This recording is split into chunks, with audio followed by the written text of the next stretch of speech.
नमस्कार दोस्तों, स्वागत है आप सभी के एचपी एग्जाम फेस में। आज हम पीजीटी का जो है मॉक टेस्ट अटेम्प्ट करने वाले हैं। आप सभी को पता है हिमाचल में 500 से भी ज़्यादा पीजीटी की वैकेंसीज आ रखी है अलग अलग सब्जेक्ट के लिए। जैसे हिस्ट्री के लिए अलग पोस्ट है, इंग्लिश के लिए अलग पोस्ट है, हिंदी के लिए अलग पोस्ट है। मगर कॉमन क्या चीज़ है? कॉमन है पेपर वन। यानी आपका यहाँ पर जो है पेपर वन होगा और पेपर टू होगा, दोनों एक ही दिन होने वाले। पेपर वन जो है कॉमन पेपर है आपका, इसमें हिमाचल जी के नेशनल इंटरनेशनल अफेयर्स हिंदी और इंग्लिश जो है पूछी जाएगी। पेपर टू से जो है आपकी मेरिट बनेगी, पेपर टू में आपका सब्जेक्ट से रिलेटेड जो है आने वाला है।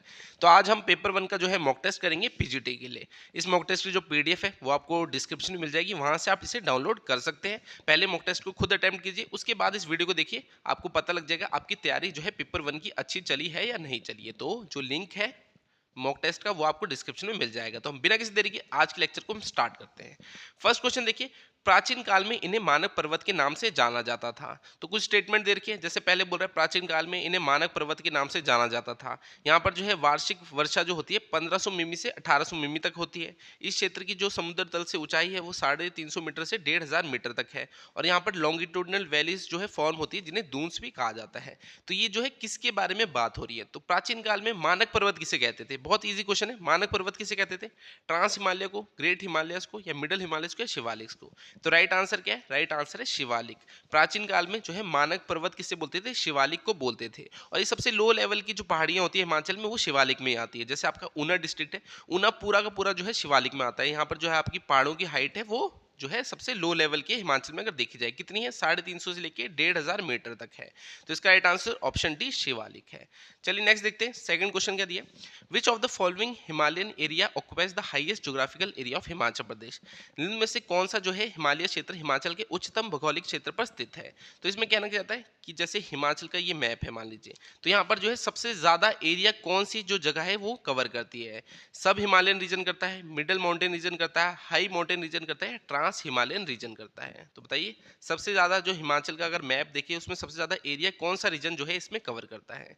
सेकंड का राइट आंसर क्या है? सेकंड का जो राइट आंसर है वो है trans Himalayan region. Trans Himalayan region कौन सा है? जहां पर आपकी सबसे मैक्सिमम हाइट की पहाड़ियां देखने को मिलती है, जैसे लाहौल स्पीति हो गया, किन्नौर हो गया, चंबा हो गया, ये वाला एरिया जो है आपका ट्रांस हिमालयन रीजन में आता है। और ये सबसे ज्यादा जो है एरिया भी ऑक्यूपाई करता है हिमाचल प्रदेश में। लाहौल स्पीति देखिए इतनी बड़ी डिस्ट्रिक्ट है, किन्नौर इतनी बड़ी है, चंबा इतनी बड़ी है। तो तीनों मेन तो बड़ी जो है आपकी ट्रांस हिमालयन रीजन में ही आ रही है। तो इसका राइट आंसर क्या है? मैक्सिमम एरिया कौन सा लेता है? ट्रांस हिमालयन रीजन लेता है। थर्ड देखते हैं, which of the following monasteries was built around 996 AD by ये शशो the ruler of western Tibet? तो कहता है इसमें निम्न में से कौन सा मठ जो है पश्चिमी तिब्बत के शासक ये शासोद द्वारा 1996 ईस्वी के आसपास जो है बनाया गया था? तो आपको सिंपली बताना है कौन सी मोनेस्ट्री जो है 1996 AD के आसपास जो है बनाई गई थी।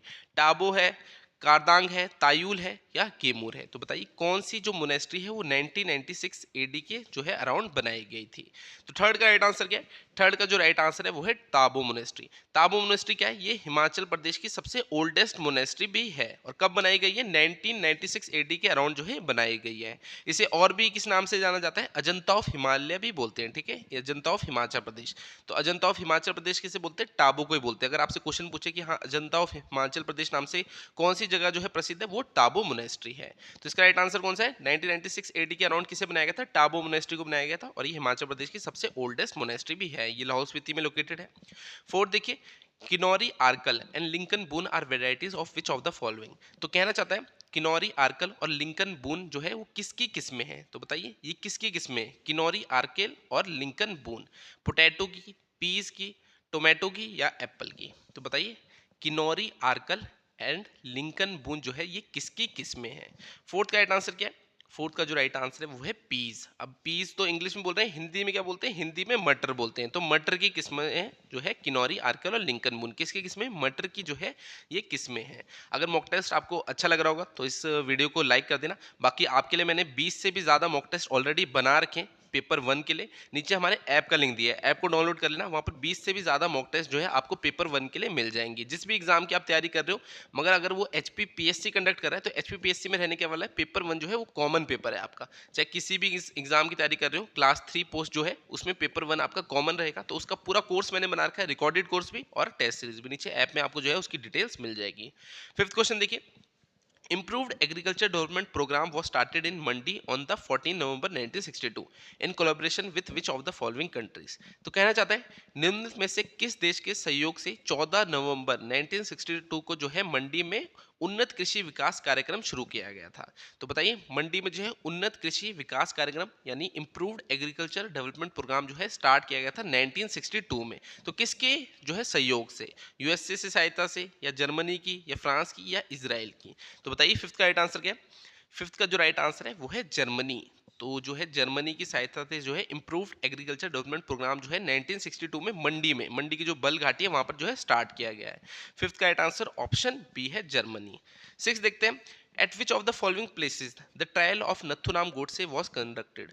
तो निम्न में से किस स्थान पर जो है नथुराम गोडसे का जो है मुकदमा चलाया गया था? तो नथुराम गोडसे कौन थे जिन्होंने महात्मा गांधी को मारा था? तो उनका जो है ट्रायल कहाँ पर चला था? एलर्सली में, पीटरहॉफ में, बांसकोट में, या रोथनी कासल में? तो बताइए नथुराम गोडसे जो है उनका ट्रायल कहाँ पर चला था? सिक्स्थ का राइट आंसर क्या है? सिक्स्थ का जो राइट आंसर है वो है पीटरहॉफ। अब पीटरहॉफ क्या था? ये जो पंजाब हाई कोर्ट है वो यहाँ पर होता था। पंजाब हाई कोर्ट कहाँ होता था? पीटरहॉफ में होता था। तभी जो है नथुराम गोडसे का जो है ट्रायल यहाँ पर चला था। तो सिक्स्थ का राइट आंसर क्या है? सिक्स्थ का राइट आंसर है पीटरहॉफ। तो नथुराम गोडसे का जो ट्रायल था वो कहाँ चला था? पीटरहॉफ में चला था। पहले के टाइम में जो है पंजाब का जो हाई कोर्ट होता था वो पीटरहॉफ में ही होता था। सिक्स्थ का राइट आंसर ऑप्शन बी है। नेक्स्ट देखते हैं सेवंथ है which of the following pass connects Chamba and Jammu. तो निम्न में से कौन सा दर्रा जो है चंबा और जम्मू को जोड़ता है? तो बताइए चंबा को जो है जम्मू से कौन सा दर्रा जोड़ता है? साच पास, बसोदन पास, द्राट्टी पास, या पादरी पास? तो बताइए सेवंथ का राइट आंसर क्या? अब ये सारी पास जो है आपके चंबा में है। जैसे साच पास हो गया, बसोदन हो गया, द्राट्टी हो गया, पादरी, सारी आपको चंबा में मिलेंगे। मगर इसमें पूरा चंबा को जम्मू से जो है कौन सा पास जोड़ रहा है? जैसे अगर मैं साच और द्राट्टी पास की बात करूं, साच और द्राट्टी ये किसको? चंबा को पांगी से जोड़ते हैं। जो बसोदन पास है ये चंबा को बटियात से जोड़ता है, और जो पादरी पास है ये किससे जोड़ता है? जम्मू से जोड़ता है चंबा को। तो चंबा से जम्मू को कौन सा पास जोड़ता है? पादरी पास जो है वो चंबा को जम्मू से जोड़ता है। नेक्स्ट देखते हैं एट्थ है who was the assistant of Sambar in the war with the king Divodas of Aryans. तो आर्य कि राजा दिवोदास के साथ युद्ध में सांबर का सहायक कौन था? तो ये आपको ऋग्वेदा में भी देखने को मिलेगा।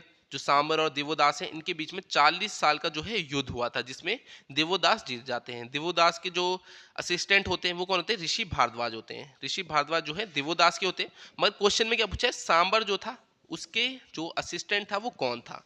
वर्ची था, सुदास था, अर्जुन था, या प्रद्युमन था? तो बताइए एट का राइट आंसर क्या है? एट का जो राइट आंसर है वो है वर्ची।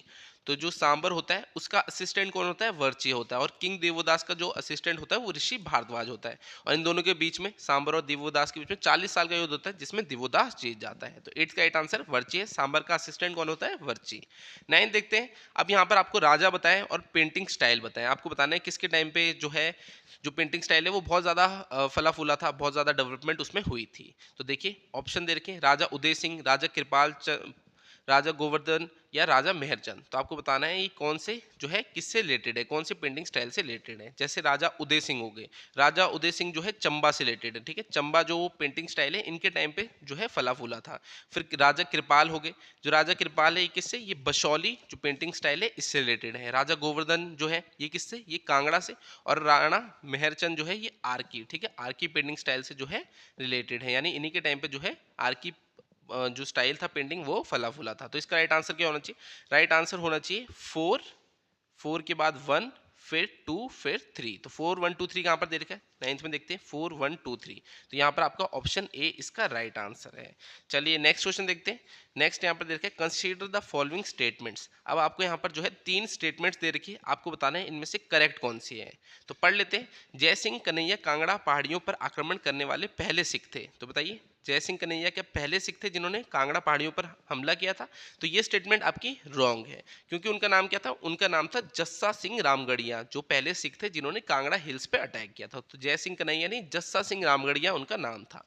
नेक्स्ट दे रखा है 24 अगस्त 1809 को कांगड़ा का किला जो है अमर सिंह थापा के अधीन आ गया। तो अमर सिंह थापा के अधीन थोड़े आता है, वो आता है महाराजा रंजीत सिंह के अधीन 1809 में, ठीक है। तो इसका ये जो स्टेटमेंट है ये भी रॉन्ग हो गई।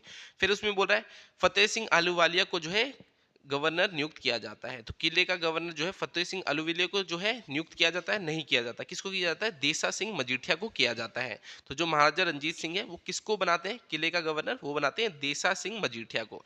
तो ये तीनों ही स्टेटमेंट यहाँ पर रॉन्ग है। तो इसका राइट आंसर क्या है? इसका राइट आंसर होगा नन ऑफ द अबव, यानी कोई भी स्टेटमेंट ठीक नहीं है। इस मॉक टेस्ट की जो पीडीएफ है मैंने डिस्क्रिप्शन में डाल रखी है, तो पहले इसे डाउनलोड करना, खुद अटेम्प्ट करना, उसके बाद वीडियो को देखना, तभी आपके लिए जो है बेनिफिशियल रहेगा।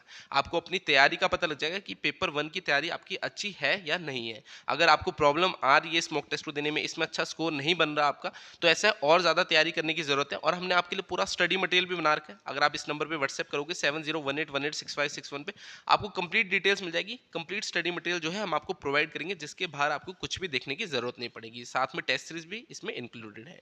11 देखिए, विच of the following Raja of Bilaspur was defeated by गुरु गोविंद सिंह? तो निम्न में से बिलासपुर के किस राजा को जो है गुरु गोविंद सिंह ने हराया था? तो बताइए बिलासपुर के कौन से राजा थे जिन्हें गुरु गोविंद सिंह ने हराया था?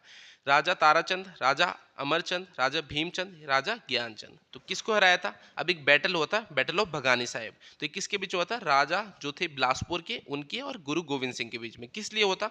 असम की रानी होती है रत्न राय, वो एक सफेद हाथी देती है गुरु गोविंद सिंह को, जो बिलासपुर के राजा को पसंद आ जाता है। वो मांगते हैं, गुरु गोविंद सिंह देने से मना करते हैं, और उसी के लिए जो है लड़ाई हो जाती है। तो बिलासपुर के राजा कौन होते हैं? उनका नाम होता है राजा भीमचंद। तो राजा भीमचंद और गुरु गोविंद सिंह के बीच में जो है भगानी साहिब का युद्ध होता है, और इसमें जो है गुरु गोविंद सिंह जीत भी जाते हैं। 11 का राइट आंसर कौन थे? बिलासपुर के राजा जो है गुरु गोविंद सिंह से हारे थे, वो राजा भीमचंद थे। नेक्स्ट देखते हैं 12 क्या दिया? Which king of Mandi built सरकपुर फोर्ट ऑफ मंडी? तो मंडी के किस राजा ने जो है सरकपुर किले का बनाया था? तो बताइए मंडी में एक सरकपुर किला है, ये किसने बनाया था? सिद्ध सेन ने, शमशेर सेन ने, ईश्वरी सेन ने, या जालिम सेन ने? तो मंडी में सरकपुर फोर्ट है, ये किसने बनाया था? सरकपुर का जो किला है किसने बनाया था? ये सिद्ध सेन ने बनाया था। मंडी के राजा सिद्ध सेन ने जो है सरकपुर फोर्ट जो है मंडी में बनाया था। 12 का राइट आंसर ऑप्शन ए है। नेक्स्ट देखते हैं, कंसीडर द फॉलोइंग स्टेटमेंट्स। अब यहाँ पर आपको बताना है गलत स्टेटमेंट कौन सी है, ठीक है? यहाँ पर इनकरेक्ट लिखा है, देखिए ये भी ध्यान देने वाली बात होती है कि हाँ करेक्ट लिखा है, इनकरेक्ट लिखा है, तो उसके अकॉर्डिंग आपको आंसर बताना है। यहाँ लिखा है इनकरेक्ट, यानी इनमें से कौन सी स्टेटमेंट गलत है आपको वो बताना है। तो पहले देखिए, there is a tomb of Lord Elgin in Kangra district. Kangra जिले में लॉर्ड एल्गिन की कब्र है। हाँ जी है, धर्मशाला में जो है यहाँ पर कब्र मिलती है लॉर्ड एल्गिन की। तो ये पहली स्टेटमेंट आपकी ठीक है। दूसरी देखिए, ब्यास एंटर्स कांगड़ा एट मिर्थल घाट एंड लीव्स एट संदोल। जो ब्यास है वो मिर्थल घाट से कांगड़ा में प्रवेश करती है और संदोल से जो है निकल जाती है। तो बताइए स्टेटमेंट ठीक है या नहीं है? तो ये स्टेटमेंट क्या है? रॉन्ग है। रॉन्ग क्यों है? क्योंकि जो ब्यास है वो कांगड़ा में एंटर संदोल से करती है, और छोड़ के कहाँ से जाती है? मीरथल से जो है छोड़ के जाती है। तो यहाँ उल्टा लिखा है, यहाँ लिख दिया मीरथल से जो है कांगड़ा में आती है और संदोल से छोड़ के जाती है। तो ये नहीं है, उल्टा है इसका, बल्कि संदोल से आती है और मीरथल से छोड़ के जाती है। तो इसमें स्टेटमेंट 2 आपकी रॉन्ग है, यानी ऑप्शन बी करोगे आप। जो करेक्ट इनकरेक्ट स्टेटमेंट है वो ऑप्शन 2 है। नेक्स्ट देखते हैं 14th है, Kinnaur became 6th district of Himachal Pradesh divided into which of the following was it's sub division? तो किन्नौर जो है हिमाचल प्रदेश का छठा जिला बना, जो निम्न में से किस उप विभाग के विभाजित हुआ था? तो आपको बताना है इनमें से कौन कौन सी सब डिवीजन थी किन्नौर में। अब किन्नौर जो है उसे डिस्ट्रिक्ट कब बनाया गया था? 1 मई 1960 को जो है डिस्ट्रिक्ट बनाया गया था हिमाचल प्रदेश की। जो मासू थी, मासू से जो है चीनी तहसील को अलग किया गया, रामपुर से 14 गांव जो है उसमें मिलाए गए, फिर जाके जो है किन्नौर को बनाया जाता है 6th डिस्ट्रिक्ट जो है हिमाचल प्रदेश की 1 मई 1960 में। तो उसमें पूछ रहे हैं कौन कौन सी सब डिवीजन है? निचार होगी, कल्पा होगी, पू होगी। तो तीनों की तीनों ही है, तो इसका right answer all of the above है। 14 का राइट आंसर ऑप्शन डी है। 15 देखते हैं, on what date did the Indian parliament pass the state of Himachal Pradesh act? यानी भारतीय संसद ने किस तारीख को जो है हिमाचल प्रदेश राज्य अधिनियम पारित किया था? अब जो हिमाचल प्रदेश है वो स्टेट कब बनता है? 25 जैन को जो है स्टेट बन जाता है। 25 जैन 1971 को जो है हिमाचल प्रदेश स्टेट बन जाता है। तो ये जो एक्ट है ये पार्लियामेंट में पास कब हुआ था? डायरेक्टली आपसे ये पूछ रहा है। तो 1 नवंबर 1966 को हुआ, 18 दिसंबर 1970 को, 26 नवंबर 1969, 15 अप्रैल 1954। तो बताइए राइट आंसर क्या है? 15 का जो राइट आंसर है वो है 18 दिसंबर 1970। तो पार्लियामेंट में जो हिमाचल प्रदेश का स्टेट बनाने का जो एक्ट था वो 18 दिसंबर 1970 को जो है पास हुआ। उसके बाद 25 जनवरी 1971 को जो है हिमाचल प्रदेश को स्टेट बनाया जाता है। तो 15 के 15 क्वेश्चन थे हिमाचल जीके के। बताना आपको अच्छे लगे, इजी लगे, हार्ड लगे, कमेंट करके मैं अगली बार जो है मॉक टेस्ट में इनको और अच्छा करने की कोशिश करूंगा, अगर आपको कोई भी इसमें खामी लगती है। बाकी अब हिंदी का सेक्शन देखते हैं। हिंदी में आपसे जो है 10 क्वेश्चन पूछने वाला है, और जो लेटेस्ट पैटर्न है उसके अकॉर्डिंग ही आपको करा रहा हूँ। जैसे फिलहाल में जो HPPSC के एग्जाम हुए थे उनको एनालाइज किया मैंने कि हिंदी के कैसे क्वेश्चन पूछ रहे हैं, तो उसी टाइप के क्वेश्चन जो है इस मॉक टेस्ट में डालें, ताकि आपको एक लेवल पता लग जाए किस लेवल के जो है क्वेश्चन पूछते हैं। अब देखिए यहाँ लिखा है ट ठ ढ ढ, ये ध्वनियाँ जो है कहलाती है, क्या कहलाती है? कंठ्य, मूर्धन्य, तालव्य या दंतोष्ठ। अब देखिए ट ठ ढ, बोलिए। जब आप बोलेंगे तो आपकी जो जीभ है वो कहाँ लग रही है? ऊपर वाले हिस्से में लग रही है, तो ये कौन सा होता है? ये मूर्धन्य होता है। तो इसका राइट आंसर आपका ऑप्शन बी है। 16 का राइट आंसर ऑप्शन बी है। नेक्स्ट देखते हैं 17, सुंदरता शब्द से जो है संज्ञा बताइए। तो ये आपको बताना है कि जो संज्ञा है कौन सी है, ठीक है। सुंदरता शब्द में संज्ञा बतानी है। व्यक्तिवाचक है, समूहवाचक है, जातिवाचक है या भाववाचक है? 17 का राइट आंसर क्या है? 17 का जो राइट आंसर है वो है भाववाचक, ठीक है। सुंदरता क्या है? ये कैसी संज्ञा है? ये भाववाचक संज्ञा है। 17 का right answer option D. Next देखते हैं 18, इनमें से आपको तद्भव शब्द बताना है। अब तत्सम और तद्भव आपको पता होना चाहिए। जैसे तद्भव क्या होते हैं? जो संस्कृत से हिंदी में जाते हैं, कुछ चेंज कर देते हैं उन वर्ड में। और तत्सम में क्या होता है? संस्कृत से हिंदी में जाएंगे मगर कोई भी चेंज नहीं करते हैं। तो आपसे यहाँ पर जो है तद्भव शब्द पूछा है, कौन सा है? अंजलि है, सिलाई है, शलाका है, पक्ष है।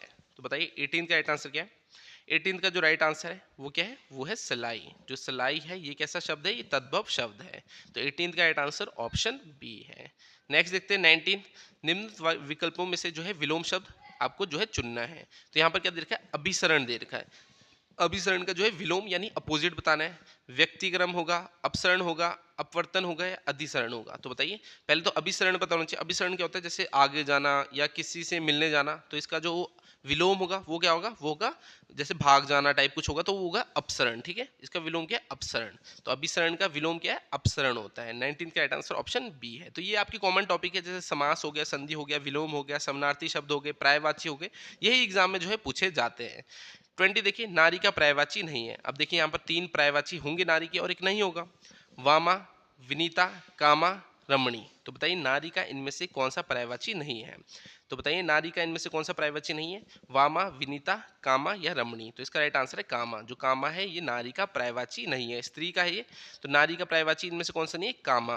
बाकी वामा, विनीता और रमणी तीनों ही नारी के पर्यायवाची हैं। नेक्स्ट देखते हैं, लाइट भी आ गई है। 21 है, युद्ध करने की प्रबल इच्छा। वाक्यांश के लिए जो है एक शब्द आपको बताना है। तो इसके लिए आपको बताना है वाक्यांश के लिए युद्ध करने की प्रबल इच्छा, इसके लिए वन वर्ड क्या होगा? युसुत्सु, जिहाद, युयुत्सा या युद्धि? तो क्या होगा 21 का राइट आंसर?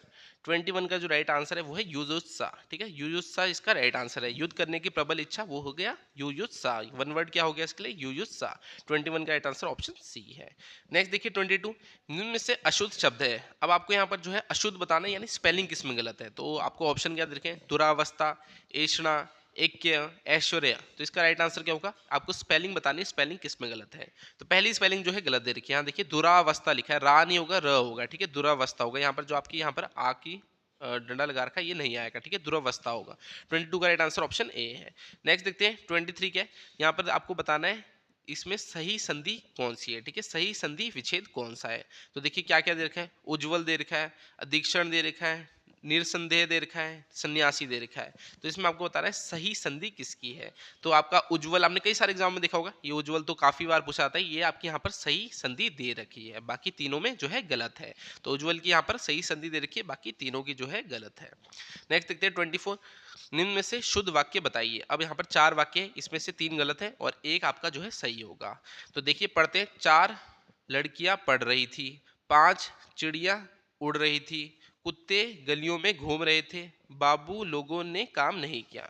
तो बताइए इनमें से शुद्ध वाक्य बताइए, यानी सही जो आपका वाक्य है वो बताना है। तो इसका राइट आंसर क्या है? इसका जो राइट आंसर वो ऑप्शन ए है, 4 लड़कियां पढ़ रही थी। 24 का राइट आंसर ऑप्शन ए है। नेक्स्ट देखते हैं 25, तुणीर शब्द का समानार्थक शब्द चुनिए। तो तुणीर का आपको समानार्थक चुनना है। इसमें असंग होगा, निशंग होगा, उत्संग होगा या निसंग होगा? तो 25 का राइट आंसर क्या है? 25 का जो राइट आंसर है वो है निशंग, ठीक है। तुनीर का जो समानार्थी है वो निशंग है। 25 का राइट आंसर ऑप्शन बी है। 26 देखिए, एंटोनिम ऑफ प्रोवोकेशन। अब प्रोवोकेशन का एंटोनिम यानी अपोजिट बताना एक तरह से आपको। प्रोवोकेशन क्या होता है, किसी को जैसे भड़काना टाइप, तो इसका जो अपोजिट होगा क्या होगा, डिस्ट्रक्शन, पीस, पैसिफिकेशन या वोकेशन। तो राइट आंसर क्या है, इसका राइट आंसर है पैसिफिकेशन। प्रोवोकेशन का जो एंटोनिम है वो पैसिफिकेशन होगा। 26 राइट आंसर ऑप्शन सी है।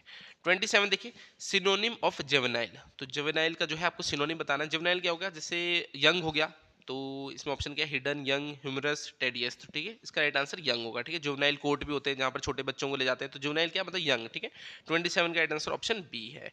28 देखिए, poem in short stanza narrating a popular story. तो इसके लिए वन वर्ड क्या यूज करेंगे, कोई पोएम जो कि शॉर्ट होगी जिसमें आपको जो है एक पॉपुलर स्टोरी के बारे में बताया जा रहा है, तो उसे क्या बोलेंगे, बैलाड बोलेंगे, इपिक बोलेंगे, या बलाद बोलेंगे, या सोनेट बोलेंगे। 28 का राइट आंसर क्या है, 28 का जो राइट आंसर है वो है ballad. Poem in short stanzas narrating a popular story, इसके लिए वन वर्ड क्या है, बलाद। 28 का राइट आंसर ऑप्शन सी है।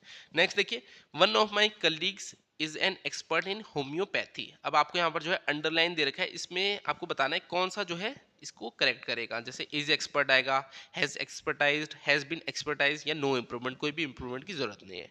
तो one of my colleagues is an expert in homeopathy, ये जो स्टेटमेंट है, ये जो आपका सेंटेंस है, ये एकदम सही है। इसमें कोई भी आपको जो है इंप्रूवमेंट करने की जरूरत नहीं है। तो one of my colleagues is an expert in homeopathy. Next देखिए, the teacher asked students when he would submit his assignment.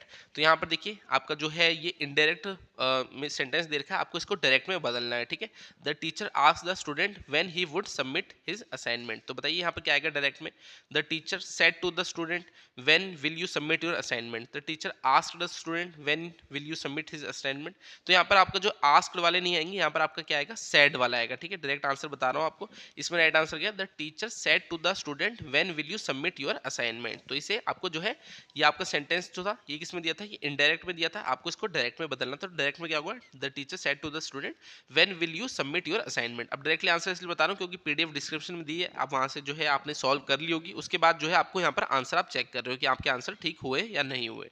31 देखिए, the authorities are distributing food packets to the flood victims. अब देखिए ये क्या दे रखा है, ये आपका दे रखा है एक्टिव वॉइस में। ठीक है, एक्टिव वॉइस में दे रखा है। अगर इसका टेंस बताऊं वो है प्रेजेंट कंटिन्यूअस टेंस। ठीक है, यहाँ पर डिस्ट्रीब्यूटिंग लिखा है, तो ये आपका प्रेजेंट कंटिन्यूअस टेंस में है। अब आपको इसको जो है एक्टिव से किस में बदलना है, पैसिव वॉइस में बदलना है। तो क्या दे रखा था आपको, authorities are distributing food packets to the flood victim. तो अब इसे अगर आपको पैसिव में बदलना है तो रूल होते हैं, एक्टिव पैसिव के रूल होते हैं। जैसे प्रेजेंट कंटिन्यूअस टेंस है, इसको अगर आप पैसिव में बदलोगे तो क्या आएगा, यहाँ पर आपका इज आना चाहिए, या फिर आपका यहाँ पर एम आएगा पहले, या आर आएगा। ठीक है, प्लस क्या होगा, बीइंग यूज होगा। जब आपका कंटिन्यूअस में तो बीइंग यूज होता है, फिर वर्ब की थर्ड फॉर्म होगी, फिर बाकी का आपका अदर एजेंट है। ठीक है, तो बीइंग का लिखा है, सबसे पहले बीइंग देखिए, बीइंग यहाँ लिखा है, बीइंग यहाँ लिखा है, बीइंग यहाँ लिखा है, इनमें से जो है आपका एक आंसर होगा। ठीक है, वर्ड की थर्ड फॉर्म, हाँ डिस्ट्रीब्यूटेड थर्ड तो तीनों में यूज की गई है। अब यहाँ पर देखिए इज एम आर, ठीक है, यहाँ वेयर है, तो ये वाला ऑप्शन आपका कट गया, पहला भी कट गया था। तो इन दोनों में से जो आपका आंसर होगा, बी या डी में से। तो 31 का राइट आंसर क्या है, 31 का जो राइट आंसर है वो है the food packets are being distributed to the flood victims by the authorities. तो एक्टिव से पैसिव में से बदलना था। 31 का राइट आंसर ऑप्शन डी है। नेक्स्ट देखिए 32। अब यहाँ पर आपको फिल इन द ब्लैंक्स दे रखा है, यहाँ पर आपको जो है एप्रोप्रिएट डालना है। यहाँ पर लिखा है as soon as I dash home it started raining heavily. तो get home, got home, will have gotten home, had gotten home. तो यहाँ पर क्या आएगा, 32 का राइट आंसर क्या है, 32 का जो राइट आंसर है वो है got. As soon as I got home it started raining heavily. 32 का राइट आंसर ऑप्शन बी है। नेक्स्ट देखते हैं 33। He threw the ball dash the court. तो यहाँ पर आपको बताना है फिर से फिल इन द ब्लैंक्स में एप्रोप्रिएट क्या आएगा। He threw the ball across the court, down the court, along the court, out of the court. तो 33 का राइट आंसर क्या है, 33 का जो राइट आंसर है वो है across. He threw the ball across the court. 33 का राइट आंसर ऑप्शन ए है। 34 देखिए, Umesh dash break the stick yesterday. अब यहाँ पर क्या आएगा, Umesh could break the stick yesterday, had break the stick yesterday, is will. तो बताइए 34 का राइट आंसर क्या है। 34 का जो राइट आंसर है, Umesh could break the stick yesterday. Umesh could break the stick yesterday. 34 का राइट आंसर ऑप्शन ए है। 35 है टू बियर द पाम। अब ये आपका इडियम एंड फ्रेजेस से रिलेटेड है, आपको बताना है इसका मतलब क्या है। To bear the palm, to win, to accept a challenge, to accept defeat, to endure something. 35 का राइट आंसर क्या है, 35 का जो राइट आंसर है, टू बियर द पाम इसका मतलब होता है टू विन, ठीक है, जीतना। टू बियर द पाम इसका मतलब होता है टू विन। 35 का राइट आंसर ऑप्शन ए है। तो ये सारे हमारे 10 इंग्लिश के क्वेश्चन थे। अब जो है हम नेशनल एंड इंटरनेशनल अफेयर से रिलेटेड जो है करेंगे यहाँ पर। अब इसमें कंफर्म नहीं है कि इंडियन जीके आएगा या नहीं आएगा। करंट अफेयर तो आना ही आना है, मगर इंडियन जीके अभी कंफर्म नहीं है। अब आपको मैंने बोला हिस्ट्री, हिंदी, इंग्लिश सबकी अलग अलग वैकेंसी आ रखी है, तो सबके लिए अलग अलग एग्जाम होगा। तो उसमें जो भी एग्जाम पहले होता है उससे मैं आइडिया लग जाएगा कि इंडियन जीके आनी है या नहीं आनी है। एक बार पेपर 1 ये कंडक्ट कर ले, उसके बाद पूरा पता लग जाएगा कि इंडियन जीके आएगी या नहीं आएगी। तो मैंने तो मॉक टेस्ट में डाली है, बाकी अभी कंफर्म नहीं है। जब तक एग्जाम नहीं होता किसी और सब्जेक्ट का, मान लीजिए आप हिस्ट्री में पीजीटी कर रहे हो, देने वाले हो, और हिंदी का पहले हो जाता है, तो हिंदी का चेक कर लेना कि पेपर 1 में आया क्या था, इंडियन जीके आया था या नहीं आया था। और पेपर 2 भी देख लेना कि पूरा जो है आपके सब्जेक्ट से रिलेटेड आ रहा है या उसमें हिमाचल जीके भी पूछी जा रही है, इंडियन जीके भी पूछी जा रही है। तो वो जो है एग्जाम के बाद ही हमें अच्छे से पता लगेगा, क्योंकि अभी लेटेस्ट पैटर्न आया है क्लास 3 का, और अभी तक इन्होंने एक भी एग्जाम इस पैटर्न में कराया नहीं है। तो आइडिया लगाना थोड़ा मुश्किल है जब तक कोई एग्जाम हो नहीं जाता। तो 2 एग्जाम तो होने हमें पता है, एक ही दिन होंगे। पहला वाला 1 घंटे का होना है आपका, ये क्वालिफाइंग है, और दूसरा वाला जो है आपका पेपर से रिलेटेड होगा, वहीं से जो है आपकी मेरिट बनेगी। 36 देखिए, अब मैंने जो पेपर 1 है उसके 20 मॉक टेस्ट ऑलरेडी बना दिए, नीचे हमारा ऐप का लिंक भी दिया, और भी उसमें डालूंगा, तो आपको एक आइडिया लग जाएगा आपकी तैयारी का। अगर आपने जो है पेपर 1 की तैयारी अभी तक नहीं करी है, मान लीजिए हिमाचल जीके में वीक हो, इंडियन जीके में, करंट अफेयर में, तो सब कुछ जो है उस आपके मॉक टेस्ट से आपको पता लग जाएगा। आप जो है देते जाओगे, हाँ इतने इतने मेरा स्कोर बन रहा है, तो आपको लग जाएगा आइडिया कि हाँ मेरे 60 से 70 नंबर अगर आ रहे हैं तो मतलब मैं इजीली वहाँ कर सकता हूँ। अगर मान लीजिए 30-40 नंबर के अराउंड आ रहे हैं तो आपको पता है कि और तैयारी करने की जो है ज़रूरत है। तो मॉक टेस्ट जो है आपको ऐप में मिल जाएगी, बाकी फ्री ऑफ कॉस्ट भी यूट्यूब में आपके लिए जो है मॉक टेस्ट में लाता रहूँगा। 36 देखिए, Where was the 2023 World Health Summit held with both physical and online participation? तो कहना चाहता है भौतिक और ऑनलाइन दोनों भागीदारी के साथ 2023 विश्व स्वास्थ्य शिखर सम्मेलन कहाँ हुआ था? तो आपको बताना है वर्ल्ड हेल्थ समिट 2023 में कहाँ हुई थी। बर्लिन जर्मनी में, पेरिस फ्रांस में, न्यूयॉर्क यूएसए में, या लंदन यूनाइटेड किंगडम में। तो 36 का राइट आंसर क्या है? 36 का जो राइट आंसर है, ये आपका करंट अफेयर का क्वेश्चन है, ये इसका जो राइट आंसर है वो बर्लिन जर्मनी, ठीक है। वर्ल्ड हेल्थ समिट 2023 कहाँ पर हुआ था? ये बर्लिन जर्मनी में हुआ था। 36 का राइट आंसर ऑप्शन ए है। 37 देखिए, who has been conferred with the first ever Udyog Ratna award instituted by the Maharashtra? तो महाराष्ट्र द्वारा स्थापित पहले उद्योग रत्न पुरस्कार से किसे सम्मानित किया गया है? तो बताइए, जो महाराष्ट्र ने अभी फर्स्ट टाइम जो है उद्योग रत्न एक अवार्ड चलाया, ये सबसे पहली बार किसको दिया गया है? रतन टाटा, गौतम अदानी, लक्ष्मी मित्तल, या मुकेश अंबानी? तो 37 का राइट आंसर क्या है? 37 का जो राइट आंसर है वो है रतन टाटा। तो रतन टाटा को जो है उद्योग रत्न मिला है, फर्स्ट एवर, जो महाराष्ट्र ने अभी ये अवार्ड स्टार्ट किया है। तो 37 का राइट आंसर ऑप्शन ए है। 38 देखते हैं, with which state union territory launch the Amrit Vriksh Andolan app? तो आपको बताना किस राज्य या केंद्र शासित प्रदेश ने जो है अमृत वृक्ष आंदोलन ऐप जो है लॉन्च किया है? तो बताइए किसने लॉन्च किया है ये ऐप, अमृत वृक्ष आंदोलन? गुजरात ने, उड़ीसा ने, वेस्ट बंगाल ने, या असम ने? तो 38 का राइट आंसर क्या है? 38 का जो राइट आंसर है वो है असम। तो असम ने लॉन्च किया अमृत वृक्ष आंदोलन ऐप। इसमें क्या है, 1 करोड़ जो आपकी सीडलिंग्स है उनको जो है लगाया जाएगा। तो 38 का राइट आंसर ऑप्शन डी है। 39 देखिए, which company is preparing to launch the world largest privately owned satellite called Jupiter 3? तो कौन सी कंपनी दुनिया के सबसे बड़े निजी स्वामित्व वाले उपग्रह जुपिटर 3 को लॉन्च करने की तैयारी कर रही है? तो बताइए जुपिटर 3 जो है इसे कौन लॉन्च करेगा? Virgin galactic, space x, Boeing, या ब्लू ऑरिजिन? तो 39 का राइट आंसर क्या है? 39 का जो राइट आंसर है वो है स्पेस एक्स। तो स्पेस एक्स जो है ये जुपिटर 3 को जो है लॉन्च करने वाली है। तो जुपिटर 3 को कौन लॉन्च करेगा? Space x. और ये वर्ल्ड की लार्जेस्ट प्राइवेटली ओन्ड सैटेलाइट भी है। 40 देखते हैं, Indian national centre for ocean information service has launched which app for sea first? ठीक है, तो इसमें बोल रहा है भारतीय राष्ट्रीय महासागर सूचना सेवा केंद्र ने नाविकों के लिए कौन सा ऐप लॉन्च किया गया है? ठीक है, तो बताइए नाविकों के लिए कौन सा जो है ऐप लॉन्च किया गया है? सेतु, समुद्रम, महासागर, या समुद्रा, या सागर? तो 40 का राइट आंसर क्या? 40 का जो राइट आंसर है वो है समुद्रा। ठीक है, समुद्रा जो ऐप है ये लॉन्च किया गया है किसके द्वारा? Indian national centre for ocean information service द्वारा। किसके लिए? नाविकों के लिए। 40 का राइट आंसर ऑप्शन सी समुद्रा है। 41 देखते हैं, कंसीडर द फॉलोइंग स्टेटमेंट। अब जो ये स्टेटमेंट है आपको इसमें बताना है कि कौन सी स्टेटमेंट जो है वो करेक्ट है। स्टेटमेंट दिया और सही बतानी है आपको कौन सी है। देखिए पहली क्या, देखिए article 340 of the constitution deal with appointment of commission for backward class. तो हाँ, ये वाला जो आर्टिकल है आपका appointment of commission for backward class से रिलेटेड है। नेक्स्ट देखिए 341 आर्टिकल क्या बोलता है? The of the constitution deal with schedule tribe. तो आर्टिकल 341 है वो शेड्यूल ट्राइब से डील करता है, नहीं ये एससी शेड्यूल कास्ट से करता है, तो आपका सेकंड स्टेटमेंट गलत है। आर्टिकल 342 जो है ये आपका रिलेटेड टू शेड्यूल कास्ट है, तो शेड्यूल कास्ट नहीं शेड्यूल ट्राइब है, उल्टा कर दिया। 341 में इन्होंने देखिए दे रखा है शेड्यूल ट्राइब, यहाँ शेड्यूल कास्ट होना था, और 342 में इन्होंने दे रखा है शेड्यूल कास्ट, यहाँ शेड्यूल ट्राइब होना था। और लास्ट दे रखा है article 342A has been added through 102 second constitutional amendment. तो ये आपका ठीक है, तो इसमें राइट आंसर क्या होगा 1 और 4। ठीक है, 1 और 4 जो आपकी स्टेटमेंट थी ये सही थी, बाकी गलत है। और ये जो क्वेश्चन है मैंने पीछे जो HPPSC के प्रीवियस पेपर थे उनसे उठा के डायरेक्ट डाल दिया, तो ऐसा मैं सोचना अपनी तरफ से डाल रहा हूँ, एग्जाम में आए हुए क्वेश्चन है। तो देख लीजिए लेवल अगर अच्छा रखेंगे तो मुश्किल हो सकती है, बाकी इजी रखेंगे तो अच्छी बात है, मगर मुश्किल की ही हमें जो है तैयारी करनी है। Which of the following pairs are correctly matched. अब यहाँ पर देखिए करेक्टली मैच आपको करना है, जो कपिल धारा फॉल्स है गोदावरी रिवर पे है, जोग फॉल्स क्या शरावती पे है, शिवा सुंदरम जो है ये क्या कावेरी पे है। तो बताइए इनमें से कौन सा जो है करेक्टली मैच है। तो 42 का राइट आंसर क्या है, 42 का जो राइट आंसर है वो है ऑप्शन बी। ठीक है, 2 और 3 जोग फॉल्स जो है शारावती पे है, और जो शिवा सुंदरम है ये कावेरी में है। कपिल धारा फॉल किस में, ये नर्मदा में, नर्मदा में है। यहाँ पर गोदावरी लिखा तो यहाँ नर्मदा होना चाहिए था, तब ये सही होता MP में, जो मध्य प्रदेश में। तो 42 का राइट आंसर ऑप्शन बी है।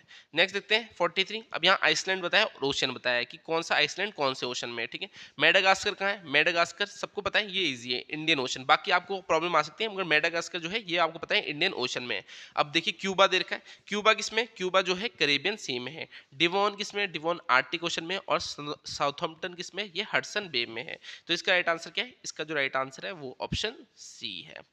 नेक्स्ट देखते हैं 44 क्या दे रखे हैं। अब यहाँ पर आपको 5 ईयर प्लान बता रखे हैं, और किसके ऊपर ज्यादा जो है उन्होंने फोकस किया था। जैसे फर्स्ट ईयर था, फर्स्ट 5 ईयर प्लान था, उसमें क्या था एग्रीकल्चर, उस टाइम एग्रीकल्चर पे जो है मेन जो है फोकस किया गया था, इकोनॉमी जो है एग्रीकल्चर से ही चल रही थी, तो फर्स्ट आपका हो गया एग्रीकल्चर से रिलेटेड। सेकंड में क्या है इंडस्ट्रीज से जो है हैवी इंडस्ट्रीज, यानी इंडस्ट्रीज जो है बनाई गई थी ज्यादा, तो सेकंड इंडस्ट्रीज से। तो देखिए 2 और 3 होना चाहिए। ठीक है, 2 और 3 कहाँ पर है, 2 और 3 आपका जो है सॉरी 3 और 2, 3 और 2 कहाँ पर है, पहला एग्रीकल्चर है और फिर जो है हैवी इंडस्ट्री। 3-2 आपका जो है यहाँ पर यूज हुआ है। ठीक है, 3241। तो फिफ्थ और नाइन्थ प्लान देखने की जरूरत भी नहीं है, यहीं पर हमें पता लगी कि 3241। ठीक है, दो भी सही पकड़ लिए तो आंसर आप कर सकते थे। अब फिफ्थ था ये किससे था, रिमूवल ऑफ प्रॉपर्टी से, और नाइन्थ पॉवर्टी से, और नाइन्थ किससे, food security and women empowerment से। चलिए नेक्स्ट देखते हैं 45। The world investment report is published by. अब आपको बताना है जो वर्ल्ड इन्वेस्टमेंट रिपोर्ट है ये किसके द्वारा जो है प्रकाशित की जाती है। Internationally monetary fund, united nation conference on trade and development, general agreement on tariffs and trade, organisation of economic corporation and development. तो जो वर्ल्ड इन्वेस्टमेंट रिपोर्ट है ये किसके द्वारा पब्लिश की जाती है, इसका राइट आंसर है United nation conference on trade and development. तो इसके द्वारा जो है वर्ल्ड इन्वेस्टमेंट रिपोर्ट जो है पब्लिश की जाती है। 46 देखिए, अब ट्रॉफी बता रखी है और स्पोर्ट्स से जो है आपको इसे मैच करना है। तो जैसे BC रॉय ट्रॉफी है, अब BC रॉय ट्रॉफी किससे, ये फुटबॉल से रिलेटेड है। इर्जा कप किससे, इर्जा कप पोलो से है। मुरुगप्पा गोल्ड कप किससे, हॉकी से, और नेहरू ट्रॉफी जो है बोट रेस से है। तो 46 का राइट आंसर क्या है, 46 का राइट आंसर ऑप्शन ए है। नेक्स्ट देखते हैं 47। विच of the following is not a trade block. तो आपको बताना है इनमें से कौन सा ट्रेड ब्लॉक नहीं है। तो साफ्टा हो गया, इफ्टा हो गया, ओपेक हो गया। उपेक तो उपेक कुछ नहीं है, ओपेक तो होता है मगर उपेक कोई भी इसकी फुल फॉर्म नहीं है, तो ये कोई आपका ट्रेड ब्लॉक नहीं है। 47 का राइट आंसर ऑप्शन डी है। नेक्स्ट देखते हैं 48। Match list 1 with list 2। अब यहाँ पर आपको डिफेंस एक्सरसाइजेज बता रखी है और इसमें कौन कौन सी कंट्री जो है पार्टिसिपेट करती है। जैसे सूर्य किरण हो गई, ये किसके बीच में होती है, ये इंडिया और नेपाल के बीच में होती है। गरुड़ा शक्ति किसके बीच में होती है, इंडिया और इंडोनेशिया के बीच में। विजय प्रहार किसके बीच में होता है, इंडिया और USA के बीच में। और सिम्बेक्स होती है इंडिया और सिंगापुर के बीच में। तो 48 का राइट आंसर क्या है, इसका राइट आंसर ऑप्शन सी है। नेक्स्ट देखते हैं 49 हमें दे रखा है यहाँ पर इन्वायरमेंट पॉलिसी है और आपको बताना है कौन सी ईयर में जो है ये लाई गई थी। जैसे वाइल्ड लाइफ कंजर्वेशन स्ट्रेटेजी हो गया, नेशनल बायोडाइवर्सिटी एक्शन प्लान हो गया, नेशनल फॉरेस्ट पॉलिसी हो गया, नेशनल जो है जू पॉलिसी। तो अगर आपको इसमें एक भी पता होता जैसे कि नेशनल फॉरेस्ट पॉलिसी, ये आपका इंपॉर्टेंट लूसेंट की बुक में भी आपको मिल जाएगा, ये कब हुआ था 1988 में लाई गई थी। तो देखिए सी का 4 होना चाहिए। अब सी का देखिए यहाँ पर 4 का दे रखा है, यहाँ पर दे रखा है, तो इसका राइट आंसर ऑप्शन डी होगा। कुछ और देखने की जरूरत नहीं थी, बस इतना भी पता होता तो इजीली आंसर आप बता पाते थे। तो 49 का राइट आंसर ऑप्शन डी हो गया। चलिए नेक्स्ट देखते हैं।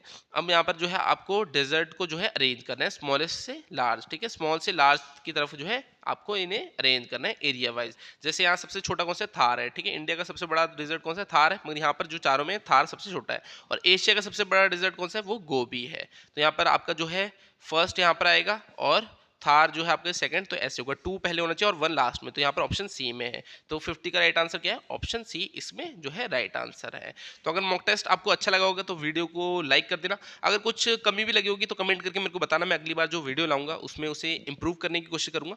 बाकी इस वीडियो को इतने रखते हैं। साथ में अगर आप हिमाचल प्रदेश में किसी भी कॉम्पिटिटिव एग्जाम की तैयारी कर रहे हो तो आप इस नंबर पे मुझे व्हाट्सएप कर सकते हो। हम हिमाचल के सभी एग्जाम्स की तैयारी कराते हैं। डेली लाइव क्लासेस होती है 5 घंटे। लाइव क्लासेस डेली आपको रिकॉर्डेड मिलेगी, स्टडी मटेरियल, टेस्ट सीरीज, हर एक चीज़ हम आपको प्रोवाइड करेंगे। पिछले कई सालों में हमारे स्टूडेंट्स ने हिमाचल के डिफरेंट डिफरेंट एग्जाम्स भी क्वालिफाई करें। अगर आप अपनी तैयारी हमारे साथ शुरू करना चाहते हो तो इस नंबर पर व्हाट्सएप करना, बाकी सारी डिटेल्स आपको मिल जाएगी। बाकी मैं आपसे अगली क्लास में मिलूंगा, तब तक के लिए शब्बा खैर, थैंक यू।